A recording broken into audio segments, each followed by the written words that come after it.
strangers to the fact that transparency, diligence, and commitment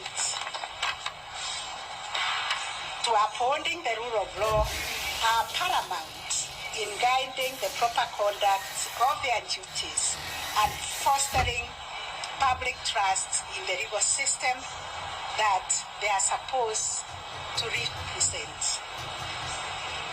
It is the Judicial Services Commission's firm position that corruption or misconduct of any kind in the judiciary is addressed with the utmost priority. We maintain that upholding integrity in the discharge of judicial duties is non-negotiable and in fact goes to the heart of the fundamental right to access justice. We want to assure Kenyans that Judicial Service Commission has continued to deal firmly with all the allegations of corruption and misconduct presented to the Commission.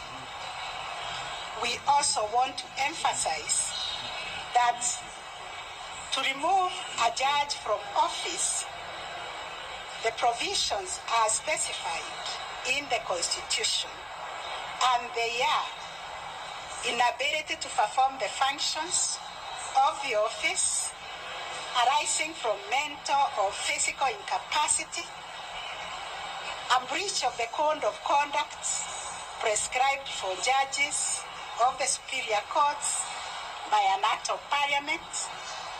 Another ground for removal is bankruptcy, incompetence, or gross misconduct or misbehavior. This has spelled out in the Constitution. Where any or some of these grounds are arranged, the concerned judge is entitled to due process. And I repeat, a judge is entitled to due process before an independent tribunal is appointed to inquire into the allegations. Similarly, should the tribunal recommend a removal of a judge, that judge also has a right to challenge the decision of the tribunal through an appeal process to the Supreme Court. And ladies and gentlemen from the media, you are aware of this process because about 2 weeks ago, a matter went through that process all the way to the Supreme Court. In the year 2023, I want to tell Kenyans that the Commission received 72 petitions or complaints against judges. 13 of those complaints were dismissed by the Commission because they were touching on the merits of decisions which should be redressed by way of an appeal. This Commission is not an appeal court. It cannot go into the merit of the decision to find out whether the judge was wrong or right in arriving at a certain decision. 6 judges were asked to respond to the petitions, out of which 4 petitions were admitted for hearing. And the hearing is going on. 49 of these petitions are undergoing preliminary evaluation by the Commission because the exercise involves the Commission calling for the files, calling for the parties to hear from them before making a decision one way or the other. So 49 are undergoing that process. It is also important to remind ourselves and the members of public that 3 judges left the judiciary in the year 2023. 1 judge opted to exit the service through early retirement instead of facing the tribunal. 2 judges were subjected to the tribunal process established by the Constitution and they have since been removed from the judicial service. In the last 2 financial years, the Commission also considered 85 disciplinary cases against judicial officers and staff. 2 judicial officers were dismissed from service, while 5, owing to the evidence provided and through a thorough consideration by the Commission, were absolved and reinstated back to the service. 2 cases against judicial officers are pending determination by the Commission. The Commission has also dismissed 71 judicial staff from the service, while 5 were reinstated. The nature of disciplinary cases that the Commission has handled include soliciting for bribes or corruption, financial malpractice, absence from duty, acting without jurisdiction, desertion or absconding from duty, forgery of academic certificates, dereliction of duty, negligence in handling court exhibits, disappearance of court files, substance abuse. As a matter of fact, we have had 4 judicial officers dismissed because of substance abuse, intoxication, and other reasons that have been given to the officers. Information detailing the petition and complaints handled by the Commission is captured in the Judicial Service Commission's annual report, which is always submitted to the President and to the Parliament. The same report is also transmitted to the public by way of the State of the Judiciary and Administration of Justice annual report, which we rendered to the nation in November. And the same way that report is transmitted to the President, it is also transmitted to the Parliament, and we are obligated to publish it in the Kenyan Gazette, which we did. It is also available in the Judiciary website and also the JSC website. In addition, we want to assure the public that the Commission is committed to providing regular updates on the cases presented before it for investigation and action, so that the members of public are kept abreast with what is going on at the Judicial Service Commission, the nature of cases we are handling, and the outcome of those cases. The Judiciary and the Commission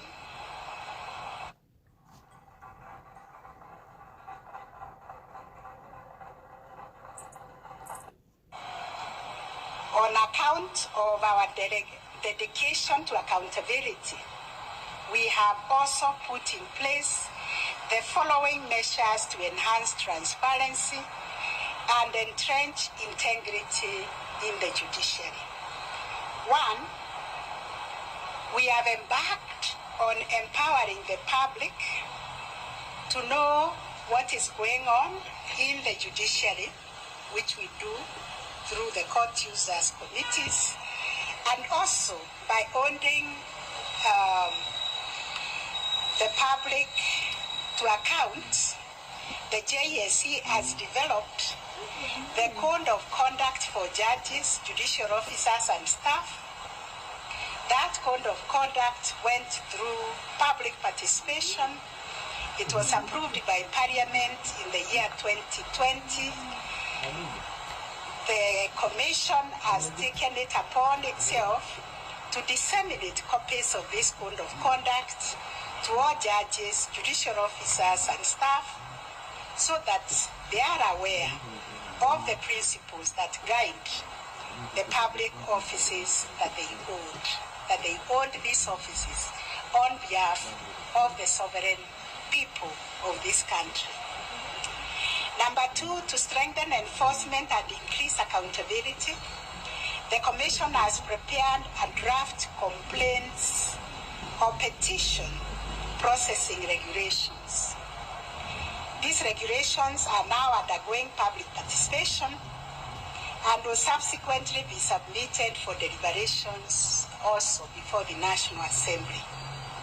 In addition, the Commission built its own capacity to be able to process these complaints by establishing a directorate within the Commission to deal with the complaints management and investigations. We also created a directorate of legal services geared towards fast-tracking the processing of petitions and of complaints against judges and judicial officers. Ladies and gentlemen, to foster transparency and accountability, the judiciary has developed and operationalized the Judiciary Complaint Management System, which we call JCMS. This is an internal complaint mechanism for registration and processing of handling complaints within the office of the Chief Justice, the judiciary's person. This office receives complaints. It also has a platform for feedback from the court station liaison officers on the complaints list against the stations. The system has been configured with a reply function that keeps the complainant informed by way of an instant text message and email feedback to the clients upon registration of the complaints. They are updated on every step until the resolution of their complaints. In the realm of finance, the judiciary developed the Judiciary Finance Management System. This system has promoted transparency and accountability in our financial management. The judiciary regularly conducts customer satisfaction surveys and annual performance on judges, judicial officers, and staff. As a matter of fact, we have a form that we sign every day to say, what have we done? If you are a judge, how many cases have you had?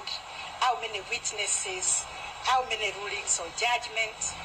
And that information is collated every week, every month, and at the end of the year. It's called DCRT. Indeed, the private sector and civil society organizations have in the recent past recognized certain judges, magistrates, and judicial officers for their exemplary performance in the administration of justice, and they have been feted and awarded. Similarly, most court operations are automated, leading to enhanced accuracy and consistency, thus ensuring that justice is administered impartially.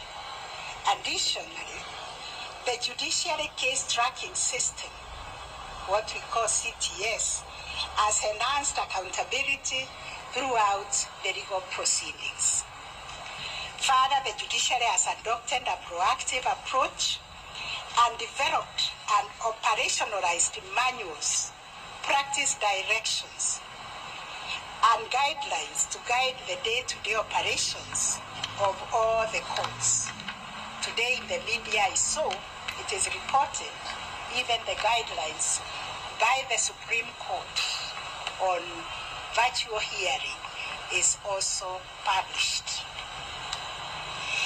The judiciary also invited the Ethics and Anti-Corruption Commission to look into our systems and assess the registries and all the administrative procedures to flag out areas that are susceptible to abuse for corrupt purposes. And I want to tell Kenyans, this is the first time that an arm of government has invited the anti-graft body to look through their systems and see how they can be strengthened to respond to the issues of corruption. It is regrettable that the leadership of the executive and also the legislature in the recent public declarations have threatened not to obey court orders because of corruption. These threats and declarations are extremely serious and a monumental assault to the Constitution. It is also an assault to the rule of law and the very stability of the nation, and can lead to chaos and anarchy in our motherland. The declaration that they will no longer obey court orders and the subsequent actual defiance of the orders granted by the courts are untenable and amount to contempt of court. And if this course is allowed to continue unabated, we are on the precipice of a constitutional crisis that can lead to untold civil strife. The judiciary and the Judicial Service Commission cannot countenance this and will not be part of it. It is not lost to the Commission that the robes that we wear as judges and judicial officers magnify the conduct we are supposed to stand out, meaning judges and judicial officers must be held to the higher ethical standards if they are to keep the trust and confidence of the people that we serve. The code of conduct, which was formulated from the provisions of Article 168, 1B of the Constitution, obligates judges to preserve the integrity of the judiciary and to avoid even the appearance of impropriety. Thus, the decisions of a judge or a judicial officer made in the course of the discharge of judicial function cannot be questioned except through review or through an appeal. And a judge is not liable in an action or suit in respect of anything done or maintained to be done in good faith in the lawful performance of a judicial function. Our democracy is pegged on the strength of the checks and balances in our governance structure.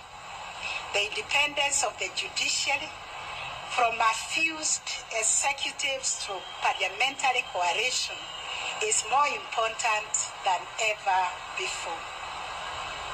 We therefore urge Kenyans not to lose sight of our history, very painful history, and what lies ahead. Our prayer tonight as the Commission is that we all continue to safeguard the Constitution according to our oath of office and according to the law. On our part, we commit to do this. I thank you very much for your attention.